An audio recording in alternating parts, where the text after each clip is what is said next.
So what we need to do is, with our line segment tool, and notice the default for the line segment tool is no fill color and a black stroke. We are going to move our mouse into the center of the circle until it actually says, hey, you're in the center. So with that tool, we're going to click and drag up. And if you want it to go straight up, you hold the Shift key, best friend on the keyboard, and we're going to drag that mouse up until we line up with the edge of the circle, always letting go of your mouse before you're letting go of your Shift key. And you can see now, if we grab our black arrow and simply click away to deselect the object, we now have a line intersecting the circle at the top, and it's a perfectly straight line starting from center. So we need another one of these because we're creating a 12-point color wheel, so we need 12 wedges. And so we need to figure out how many degrees we need to create the next line at. So that means dividing a circle, which is 360 degrees, by 12. By doing that, we end up with the number 30. So we actually have to rotate this particular line here 30 degrees, either to the right or the left, in order to create the wedge that we need to create our 12 wedges for the entire circle. So Command plus will allow us to zoom in to the object. If you hold the space bar, you get a hand tool, which allows you to click and drag on your page to move your page on your screen. So now I need a second line. I could just select the line tool and click and drag and draw a new line. But what I should do, if I want accuracy, I want to select this line with my black arrow, my selection tool, and now I'm going to introduce you to yet another tool. It's the rotate tool. So what we're going to do is we're going to rotate this line. Now, how this line rotation tool works is you have to click once, then click a second time and drag your object into place. Your first click determines what position your object is going to rotate from. So if I click right here and move my mouse and click and drag, you can see that the line is rotating from my first click. So if I want it to rotate from dead center, I need to click dead center here at the bottom where I started my path, click, move to the top, and then click and drag to 30 degrees. Now, I want to be dead accurate, and here I am. I'm dead accurate by dragging my mouse. But I need to make a copy of that particular line because I need two of them to create the wedge. So this is what we're going to do instead.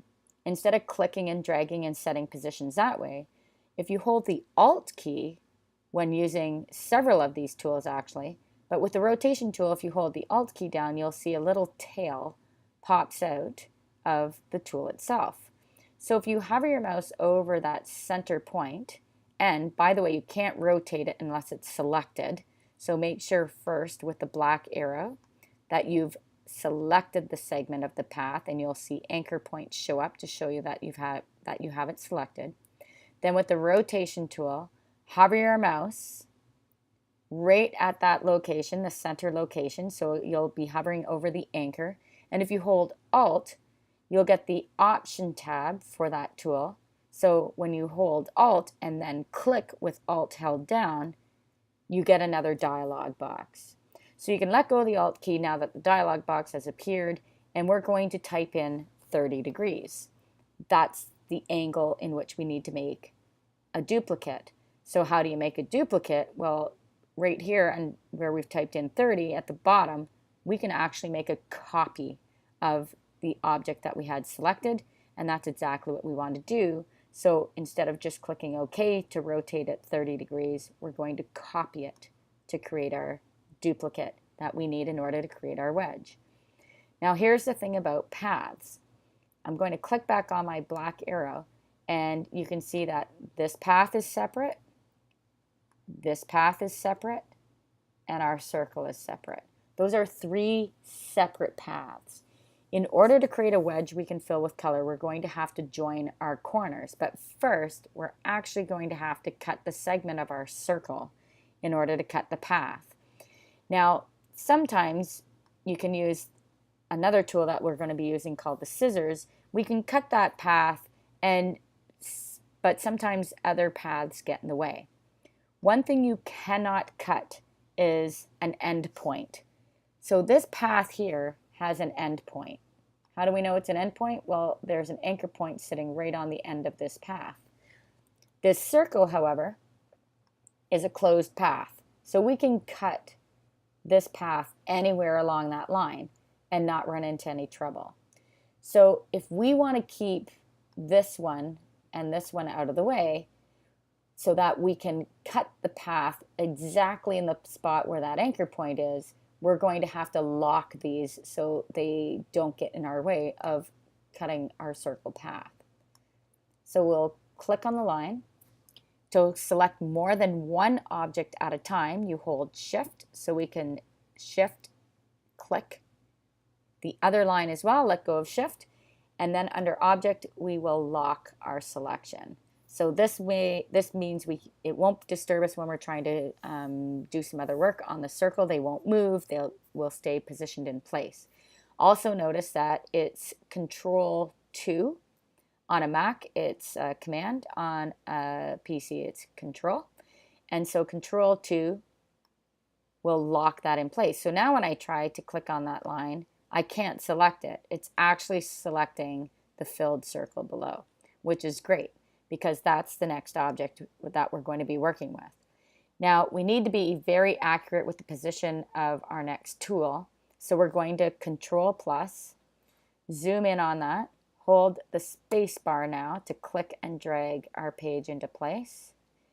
And now the next tool I'm going to introduce is called the scissors. Hiding under the eraser tool in your toolbox is the scissors tool. So again, to select any other tools in that tool set, you click and hold the tool, move your mouse over to select another tool in that list. So we're going to use the scissors. So you can cut a path. You can cut any path with a pair of scissors. So now that I have the scissors tool selected,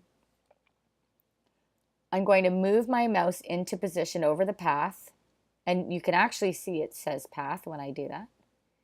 And I'm going to be as accurate as I can. So I might even zoom in further with Control+, hold my space bar to move my page into view, and then move my mouse so I'm directly on the path where that line intersects the path, and I'm going to click to cut it.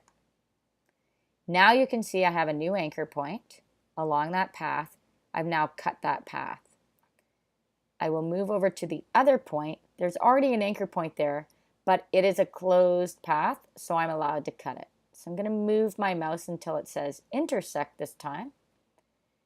And it's not saying path because I now have an anchor point in which this line intersects.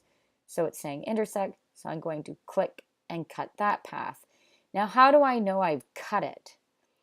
Well, if you select your white arrow, which is your direct selection tool, you should be able to grab the anchor point you cut and move it, and it's no longer connected. So you can use a pair of scissors to cut anywhere along any path except for an endpoint in order to cut pieces that you want to cut out so that you can create new shapes. So Control-0 will bring it back to full screen. So now I have two locked lines here. I have a singular path that we're going to be using to add to our wedge here. So what do I need to get rid of? So I'll click here to deselect it. I need to get rid of the path that I've cut. So the only one I want to preserve is this path that has been cut here and here so that I can add it to these two lines here to create a complete wedge. So now that I've selected it with my white arrow, you can use your black arrow also. If you use your white arrow, you can see that the anchor points aren't selected.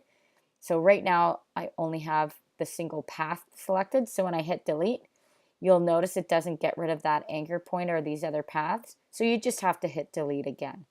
Delete on the PC is the backspace button.